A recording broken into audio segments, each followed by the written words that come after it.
Hello and welcome to the Everything is Black and White podcast on Chronicle NUFC, joined by our chief sports writer, Lee Ryder. Before we begin, please just pop your questions to Lee in the comments wherever you're watching, whether that be on YouTube, Facebook or Twitter, and we'll get through the best of them. Lee, we'll start with the latest on Steve Bruce's future. Obviously, there's a lot of speculation. He's under a lot of pressure given the run of games.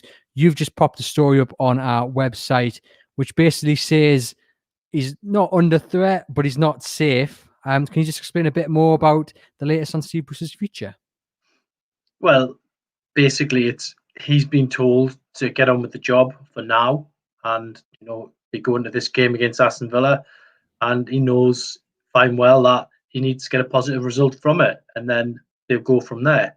So I've seen a lot of talk of managers being linked and things like that, which it's all normal. We've been here before with so many different managers, but then the Newcastle haven't spoken to anybody else about the job. Steve Bruce is still in position as it stands, whether people like him or not. He is there in the moment. He will be doing the press conference tomorrow. He'll be in the dugout at Villa Park, going back to his old club. And like any manager, he'll be, watching and waiting and hoping to get a result. And that's the only way you can look at that at the moment from his point of view. He knows the score, been in the game long enough. If they don't get anything out of Villa, then the situation then goes into the same as we've had after Sheffield United and the same as we've had after Arsenal. The questions start to get asked. I do think the next three games are key. Villa, Leeds at home. They've simply got to get a win against Leeds at home, and then they finish the month off at Everton. That's a real toughie. So he'll be looking at Villa and Leeds and hoping to get, at least 4 points from those two, and then see where they go from there. But he certainly needs something to ease the pressure on him at the moment. Did it strike you as slightly, I don't know if bizarre is the right word, that he's not been told one way or the other? He's kind of just been told to get on with it. Does he need more of an assurance than that? I mean, because if he loses against Villa, the pressure's just going to skyrocket, isn't it? And then that means that Leeds game is absolutely huge. If you were Steve Bruce, would you want more assurances than he's perhaps got over the last few days? To be honest, if I was Steve Bruce at this moment in time, I wouldn't be asking for assurances, because with so many games behind him in his managerial career, he knows the score, that even if someone did say, look, you're going to lose the next three games and you're going to be okay, he probably wouldn't believe it himself. Because at the end of the day, Newcastle, they know if they get relegated this season, they're going to be in really big trouble in the Premier League. So from Steve Bruce's point of view, he knows that these next three games are crucial for him. I mean, I've seen one report saying if he needs to win at least one of them, but what if he draws the next three? He's still going to be in a job, because it's 3 more points on the board. So it's a tough situation for him and his staff, and they need to get a response now from the players. His press conference is tomorrow, and you'll be there asking him the questions. What are you expecting from Steve Bruce tomorrow? We've seen previously about responses. I mean, last week was probably one of his most memorable press conferences in terms of the quotes, the gloves off, my way. What are you expecting tomorrow? Because Arsenal was, as much as it promised to be different, it was very much the same. They lacked the threat, a bit tighter defensively, but all in truth, I mean, it always looked like Arsenal were going to get the win, and there wasn't much to suggest anything had really changed. So what are you expecting tomorrow from Steve Bruce? Well, I mean, just picking the bones out of, we'll have one final say on the Arsenal game, and I've watched it back now a couple of times on the replay, and basically first half I didn't think they were that bad. Honestly, I'm sitting here saying I thought they were all right. They were relatively organised. They had something at least going on in midfield. They just couldn't find a goal, and that's what the problem is. And then they went in at half time, come out for the second half, and then they seemed to lack belief. And then as soon as Arsenal started wading in with a few punches, the game was finished. And that is a sign of low confidence in a squad, that the minute you go goal down, it's panic stations. And then 2-0, you knew they weren't going to score 3 goals at 2-0 down, so it was game over. It was just a matter of how many goals Arsenal could chalk up, and they only managed 1 more. But they made Arsenal look very good when this season they've been below par, let's be honest about Arsenal. But that's Arsenal's problem. What am I expecting Steve Bruce to say tomorrow? Well, he's gone through everything else, hasn't he? He's read the Riot Act recently. He's been very turned the air blue after the Sheffield United game. He's blamed his players. He's then dropped 8 of them for Arsenal game, and now he's got to probably turn around and say to a couple of them, actually, I need you to do us a favour here. He's asking his players to keep him in a job. So it's down to the belief of the dressing room at the moment. We'll dive into the first question from one of our viewers, from Damien there. And he says, given the current ownership, management and squad, do you think we are underachieving, or is this where the squad should be? It's a good question as well. And I've heard a few sort of people outside the Northeast say, well, where do you expect Newcastle to be, given what they've spent? For me, I think they're probably 11th, 12th place. I know that's not where we all dream of Newcastle to be, but that's where they probably should be, given how much they've spent. I do think they can get a lot more with this squad. Callum Wilson, Ryan Fraser have had a good report, Bournemouth before. People like John Joe Shelby are much better than they're shown at the minute. We've seen Jamal Lascelles have better games than this. Kieran Clark's doing okay, but we know that this defence has probably got another couple of seasons in them if they can just get this thing back on track and quickly. Then I do think that they've got good players, and they are better than this team. You don't like to say it at all about teams that are going to be involved in the relegation team. No team is too good to go down. But if this team did go down, then you would have to say they've underachieved this season. So I would say, 10th, 11th, 12th, that's where we should expect Newcastle to be with what they've got. And, possibly a little bit more, 8th or 9th. But, it's got to all come together. They've got to gel, and they've got to work hard for each other. And at the minute, it's just not happening for them.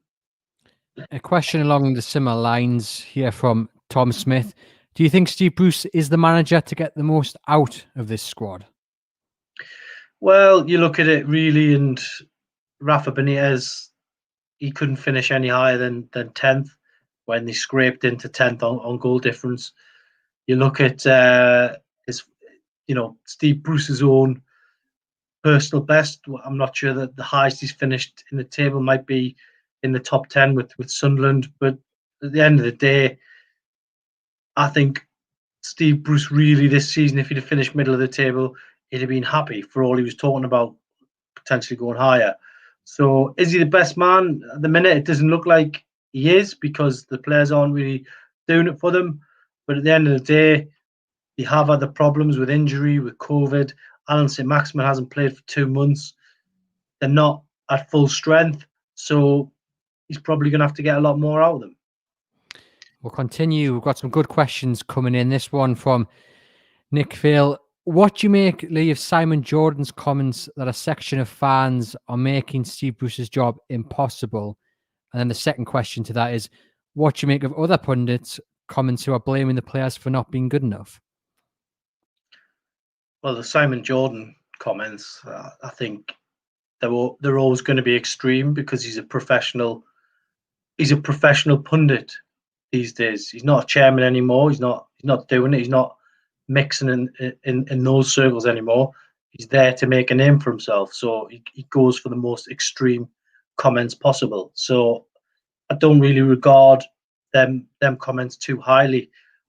I don't know how they're making it impossible, because they're not in the stadium. So if it's a bit of social media, which Steve Bruce doesn't even read, then I don't quite understand what point he's trying to make there. But as I say, he's one of these people who has to say something absolutely outrageous just to be heard on the radio, and that's why he's on TalkSport. The other pundits were blaming the players for not being good enough. Well, they've got a track record where they have been good enough. This team, the bulk of this team has finished 10th, so I don't buy that. I just think at the minute it's just not gelling. They're obviously not responding to what Steve Bruce is saying, his coach and staff. I mean, one thing I heard the other night was that in the dressing room after the game, they sympathise with the players rather than having another sort of rant at them. So that's where they are. Personally, I think if you're not going to change manager, change some of your backroom team, have a different voice in there. And for Steve Bruce, I'm sure he's got a lot of good contacts in the game that could come in and come in and do a few sessions with the players, have a chat with the players, see what the problems are, try and maybe get something from them that he can't at the moment. And there's more ways than one of changing manager. There's spending money, there's bringing in different voices, different coaches, different techniques. So Newcastle really need to get their thinking hats on, because there is ways around this. Sticking with the pundits line there, we've got a few people commenting about what Jamie Carragher and Gary Neville said on Monday Night Football, both before and after the Arsenal game. It was a great debate. I mean, and I think the essential point was, at least from Gary Neville, was that like it's embedded now in Newcastle, this kind of feeling of misery, and because of what Mike Ashley's done over the last 12 years. What did you make of the comments? I mean, they got a good reaction on social media, and it was good as well to see this debate being taken nationally, but also it was a reasonable and well-researched debate as well. Yeah, I mean, it's one that was going on while I was in the stadium. So again, I had to have a look at the replay for that. Yeah, I thought it was a reasonably good debate. I found myself agreeing, even though they were both coming from opposite sides. I agreed with different things that each of the two pundits said. But we know Carragher's a big Rafa fan, and he's always going to get plaudits himself for praising Rafa, because Rafa's really popular. Gary Neville, on the other hand, is a pal of Steve Bruce, so he was always going to stand up for his pal, who he played with at Man United. And Gary Neville wasn't exactly loved as an opposing player when he come to St James's Park. Didn't used to like doing interviews before he got a job as a pundit either, because he used to regularly turn down a lot of the press pack. So he's now doing that as a living because he's not doing it as a manager. Sticking with the comments again, we've got one from Mike Elliott, and I guess, Lee, this is the key question, isn't it? Do you think Steve Bruce can turn this around, or is a change, whether it be backroom staff or the manager himself, needed to ensure Premier League safety? Do I think he can turn it around? Possibly, yeah. I think it's not impossible for him to turn it around. I know a lot of people will throw that back at me, but I think in football, as long as he gets the chance, he'll have an opportunity to turn around. I'm not saying he's going to shoot Newcastle to the top of the table or anything stupid like that, but if, say, he remains in position, they scrape a draw, they stop the rot, and then you're going to face a team or two before the end of the season, especially with the way the games are flying thick and fast, that you will face someone on an off day, and you'll get something, and suddenly the mood changes around the place. That's what happened when Alan Pardew was in charge. I mentioned it in the article that I just posted before, that the start of the 2014-15 season, Pardew and Newcastle were in a right mess. They were second bottom in the table, and they lost at Stoke, and you thought there's no way back for Alan Pardew. But he did come back. He went on a 6 or 7 game winning run, and by the time he left the club to go to Crystal Palace, they were ninth in the table. So it can be turned around. I mean, I think the fans, you miss the fans at times like this, because they come up with something that makes you smile. I think you remember that Pardew won a game on Halloween, I think it was, and there was a banner saying Pardew back from the dead, and that's it. Exactly where Steve Bruce is going to come back from at the minute. It looks like he's on the canvas, but at the end of the day, he's now got to get his team motivated, for Aston Villa. I'm sure he won't need any motivation because he got sacked from Aston Villa and his backroom team as well. So I'm sure he'll be trying everything he possibly can to at least get a draw from that game. And again, it comes back to something I think you said in the last podcast we did about, even if they did get rid of Steve Bruce, you've still got an owner who doesn't really want to be here, who has set such low, targets, just stay in the Premier League. Who would be the manager to come in and take this job? There will be managers out there that would take Newcastle. It's a great club, but would it be an ambitious manager who wants to shoot for the stars? Because he necessarily wouldn't be allowed under this ownership, would he? No, I don't think it would be another Rafa Benitez if that's what you're asking me. But I think it's more likely to be somebody out of work, someone like Tony Pulis, Mark Hughes, those kind of names who've done the job. Obviously, Sam Allardyce isn't available because he's got another survival job on his hand at West Brom. Whether he would have come back to Newcastle, we don't know, but he reckons that he got asked to do the job in the summer, 2 summers ago, before Bruce got the job. So, look, there's always going to be someone who's prepared to come in and take the job, because there's always people that are going to be out of work. There's more out of work managers than in work, because there's only 92 jobs in the Football League, in the Premier League. So there's always going to be managers desperate for a job, but it's whether they're going to come in and do better than what Steve Bruce is doing. At the minute, it feels like that wouldn't be hard, but realistically, if, say, you do get the change and someone like Mark Hughes comes in, very underwhelming for a lot of fans, and he loses his first 2 or 3 games, suddenly they're right back in the dogfight. So this is why Newcastle probably haven't done anything knee-jerk in the last 3 or 4 games, and they maybe are just waiting just to get some calm into that dressing room and try and get a result or 2 and just ease the pressure around the place. This is a comment here from our YouTube channel. I think Alan Pardew is a better manager than Steve Bruce. It's quite the claim given how Alan Pardew left Newcastle. But hey, he got Newcastle into Europe, and it was better than what it is now, I guess. An interesting comment there. We were going to talk about Kieran Clark getting a new contract, and it's interesting, isn't it? Because he has been good this season. He's been very, very good in defence, and he is clearly someone Steve Bruce relies on. But he is also of that age where maybe a couple of years ago he wouldn't have got a new deal, wouldn't have got a new contract. First off, just your thoughts on him signing a new contract, and then potentially what it says about the long-term future of Newcastle United. Yeah, I mean, it's been in the pipeline for some time. I think the deal was completed good few weeks ago, and it just happened to get announced yesterday for whatever reason that was. Could it be because DeAndre Yedlin's gone public about not getting a contract? So we're the club trying to make a point, say, look, there is things going on here at the club, and this is evidence of it, because he's just signed a new contract. So the reality is DeAndre Yedlin is probably on his way out of the club. And sadly, it gets messy, doesn't it, when players start going public about their disputes with the club, and it's not really helpful for Newcastle at this moment in time, because they need a bit of harmony around the place, and that doesn't exactly scream harmony to me.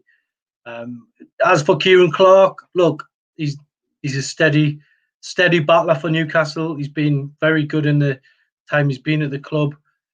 I think it would cost you more to find a replacement for a player like him than to give him a new deal.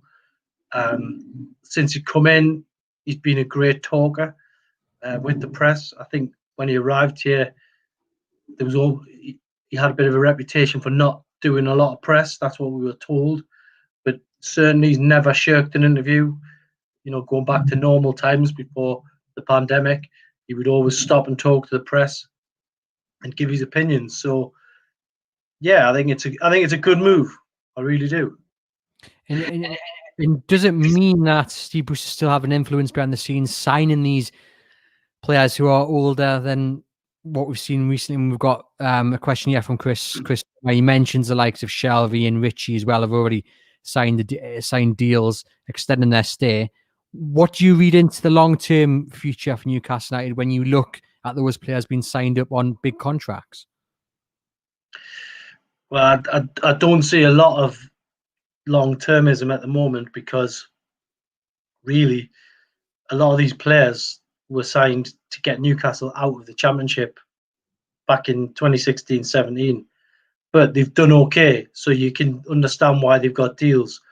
And all of them, really, Steve Bruce has managed to get them in that position where they've been handed deals. So I think they all owe Steve Bruce a performance or two, definitely in the next few games, because if they don't, then they could be playing under another manager. The other manager might not like them, and while they will be protected by their contracts, if a manager comes in who decides to stick you on the transfer list, then eventually they'll find a way to move you on to a different club. So they've been given an opportunity to be comfortable at this stage of their lives, and I do think the owe Steve Bruce performance. There's quite a few players out of contract in the summer. We've got a few questions there in the comments asking about these players. You know, the likes of Fabian Schär, Dwight Gale, Federico Fernandez. You mentioned there, Yedlin, there's Atsu, there's Murphy. Can you see any of them getting new deals? I mean, because if they don't, Newcastle are going to have to really get into that market in the summer transfer window, aren't they? Yeah, doesn't sound great for Yedlin, given his comments the other day, with so little time left. Atsu hasn't even got a squad number at the moment, but if Yedlin does end up getting a move in this window, then I would expect Atsu to be drafted back into the squad. If he didn't, if he doesn't get an extension, I still think he would be drafted into the squad, because there'd be no reason not to if Yedlin left. So as for the other guys, Murphy has done all right this season. Hasn't been great of late, but nobody has. But this season he's done okay. He's come back and improved. He can do it in the Premier League. So I would like to see him get another contract. I think with the right players around him, he can do something. But more importantly for Newcastle, they're saying they're not spending money in this window. Doesn't look like there's going to be a lot of money to spend in the next window.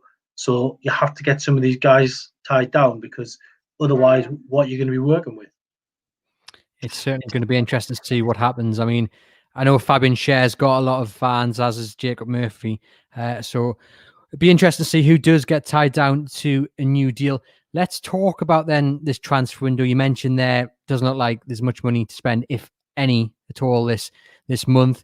But loan deals are a possibility. But again, that's slow on the uptake. I think Steve Bruce said probably towards the end of the window, if anything does happen. Do you feel like anything is potentially on the horizon? Because I think everyone can see that they do need improvement in that midfield and elsewhere. But do you feel like Steve Bruce is going to get any additions this month? Well, I think he started the month speaking optimistically about it. He was saying, we've got a few things bubbling away. Loan deals are going to be a possibility. But since then, it's all went very quiet. And while there are a few names, that we've reported on, people like Brandon Williams, Steve Bruce probably isn't in a position to go knocking on the door and saying, look, we need to get 2 or 3 players in, because they'll turn around and say, well, you've had money to spend. You've got a full squad. You've had 18 months. So you have to make it work. And that's pretty much what I believe the situation will be behind the scenes.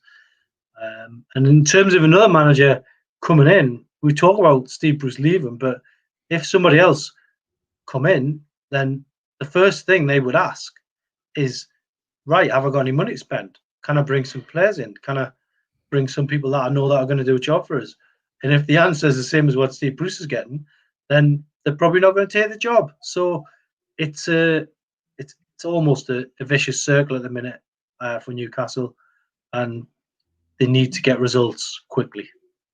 I mean, that's what it comes down to, isn't it? 3 points is everything to get Newcastle closer to that survival in the Premier League.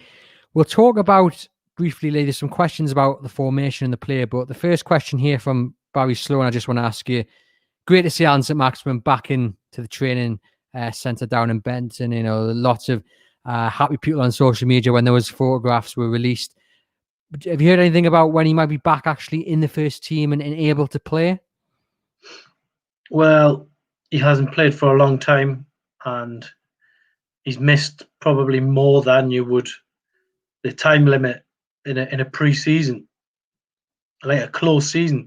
So he probably needs a pre-season's worth of work before he can be considered for the team again. So Steve Bruce says probably about 5 or 6 weeks away in his last update. We'll speak to him again tomorrow, whether he's caught up with anything like that.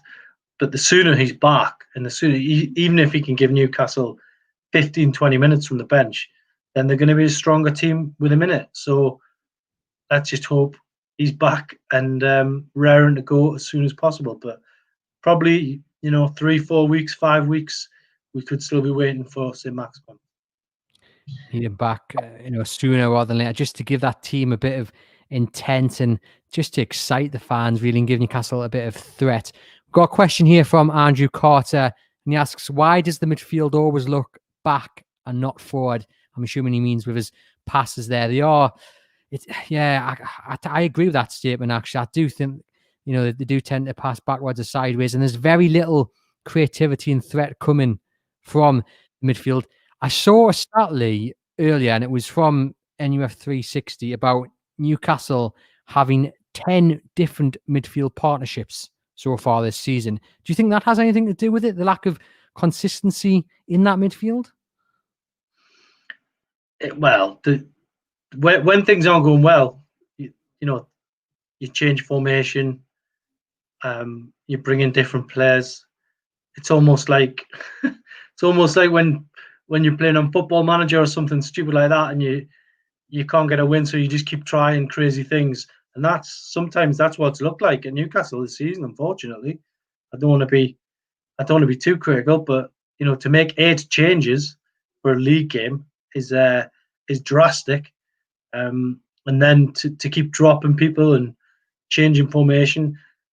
Look, consistency always wins in football, so you have to stick to a certain system. That's what Rafa Benitez did.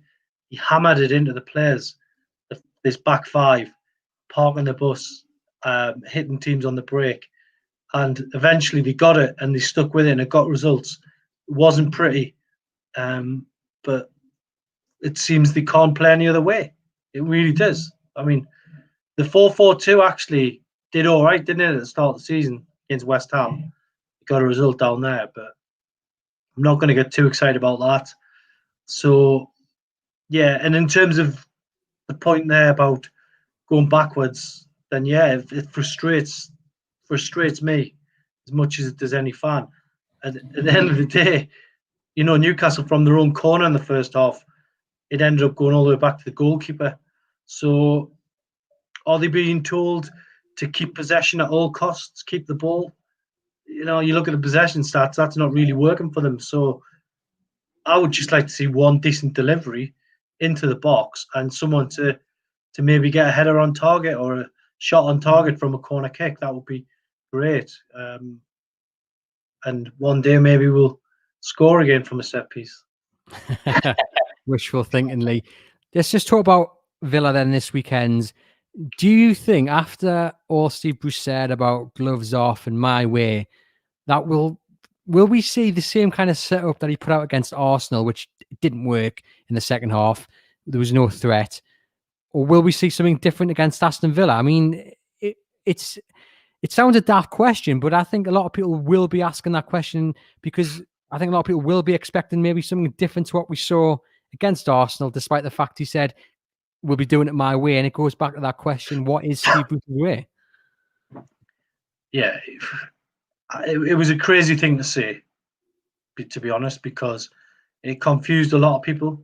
Because to most people, Steve Bruce is the manager, so surely it's his way. So, and if it's not his way, whose way has it been? Steve Agnew, Stephen Clements, Steve Harper, the culmination of everyone? Is it run by committee. At the end of the day, a manager has to make his impact within the squad. He has to. So Alex Ferguson done it for years and years. If he didn't like players, they were out, basically.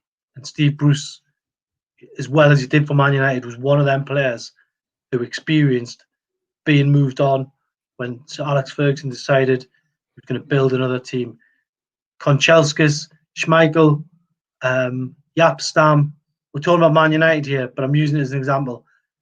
Doesn't matter how good you are, the manager will make his impact by moving players on. So at the minute, it feels like the players are running things a little bit for me at Newcastle, and that's got to stop at some point. And at the end of the day, Steve Bruce knows now he's relying on these players because he's the one who's in the danger zone in terms of his job. If he goes, they'll still be here. They'll still be picking the money up. So he's got to really find a way to make sure they respond. And good luck to him. But it's not looking great at the moment. I mean, it's a big game, isn't it, against Villa again on Sky, and we've got Andrew Carter there, and he's one of a few people asking a similar question about the players. He's saying they don't look like enjoying it. They don't look like they enjoy playing at the moment. And I guess when you're losing all these games, you won't do. And there's a few questions about the dressing room as well. What do you see at that? I mean, they don't really do that. I mean, you've been home and away. You've seen them, a lot closer than we have here on the TV screens. They don't look like they're enjoying playing. Is that down to what's happening, on the training pitch and in the dressing room, or is that down to, do you think, more to results and the fact you can't enjoy it when you are losing games? No, they don't look like they're enjoying it. There's some worrying signs that I've seen after the game against Arsenal. One was Joe Linton staring at the ground as if he'd lost the World Cup final. It didn't seem, you want to see passion, but why is he that upset when he's not shown that any type of emotion like that during the game? Why are you suddenly devastated at the final whistle? Because you played the 90 minutes where you look like you can't wait to get off the pitch. So is that just for the cameras? I'd like to have that conversation with him, to be honest. One other thing I noticed after Arsenal was when the players were warming down, the substitutes, things like that, they just looked a little bit too relaxed. Like, that cameras were off them in their opinion, and they were just too calm about it all. They didn't look bothered, in my opinion. I'd love to see them prove us wrong. So there's a lot of signs that we are seeing. Nobody enjoys losing. You're absolutely right. Even losing 4-3 to Liverpool with the entertainers, no one enjoyed that either. So that's a load of rubbish when people say, I'd rather lose 4-3 than lose 3-0 or 1-0 or something like that. No one enjoys losing football games. It hurts. So at the minute, they need to get back on track. They need that result, don't they? That's the only thing I can say to that question. When you watched, I mean, I watched Villa last night against Manchester City, and they've been struck down by COVID, and yet, they did give City a really good go, and of course, City ended up winning 2-0 in the end. Questions about decisions and all that, but Villa threatened at times, and they looked good. And I couldn't help but think, if they're in this mood against Newcastle on Saturday, I'm slightly worried. And it's an amazing turnaround from what Villa were last season when they survived. I think on the last day of the season, there was a dodgy decision, wasn't there? I think against Bournemouth when the ball went over the line and the watch wasn't working or something like that. That ended up sending Bournemouth down and keeping Villa up. And now they're battling for Europe. The change has been remarkable, and it does raise questions over this work in progress mantra of Steve Bruce's. When you look at how Villa have been over the last 8-9 months. It's remarkable. It just adds a bit more spice to the game Saturday, sorry. Yeah, it does. I mean, I will say if Aston Villa have spent a ridiculous amount of money since they got promoted. That's what happens when you sign players. Eventually, you start winning games. So, but for me, it's a tough game. I think probably when this game got postponed originally, I think it was probably a good time to play Villa because they were on a bad run. They're not on a great run now, and they have had the problems with COVID. So maybe it just offers Newcastle a little glimmer of hope to get something from this game. I personally think it might end up being a draw, and Newcastle move on to 20 points in the Premier League, and it would keep Steve Bruce, in a decent position for himself going in the next game against Leeds. Because then if you take 4 points from the next 2 games, you're kind of saying crisis. What crisis? In some ways, that's what they'll be saying. What the fans will be saying will be something totally different, I'm sure. But if they start getting results again, it just fends off some of the criticism for a short while. And that leads us nicely into what will be our last question here. From Mike Elliott, and he just says, do you agree that one of the most important things in all of this is that Ashley sells up and gives us hope for the future? Because the way it's going, it's soul destroying and heartbreaking to see our once brilliant club going to the depths of despair. I can't argue that statement. I think that statement is exactly how I'm feeling and how every Newcastle United fan is feeling at the moment. What do you make of Mike's point there, Lee? Yeah, it's very passionate, and I can see where he's coming from with it. And really, the club need a new owner. The guy in charge has said that himself on the record, that Newcastle needs somebody with investment who can come in and take it on the next level. No love lost at all between Newcastle fans and Mike Ashley. We're almost frozen, aren't we, with fear when it comes to every transfer window. You think it's going to be a bad one. So I just hope that eventually we do get the owner that we all deserve. But it's nothing different that I've said before. I've said it a million times. And Mike Ashley's had it for sale for good 5 or 6 years now. Can't seem to get anyone to buy it. It does feel like despair, but at the end of the day, you just hope that when fans eventually come back to St James's Park, they're going to have something to shout about. And there's been development is the wrong word, but in the Middle East, lots of statements and lots of little actions that have got people quite excited. We had a statement from BNN Sport yesterday after rumours that BNN Sport had been reinstated into Saudi Arabia, to meaning people can watch it legally. BNN Sport said there's been no change, but they were hopeful of something coming along. This, of course, on the back of that agreement signed by the Gulf states, which brought the end of the Gulf crisis that was signed at the beginning of this month. Lee, what do you make of that statement from BNN Sports? I mean, the word hopeful is what everyone's kind of grasping, isn't it? And hoping that something positive can come out of it.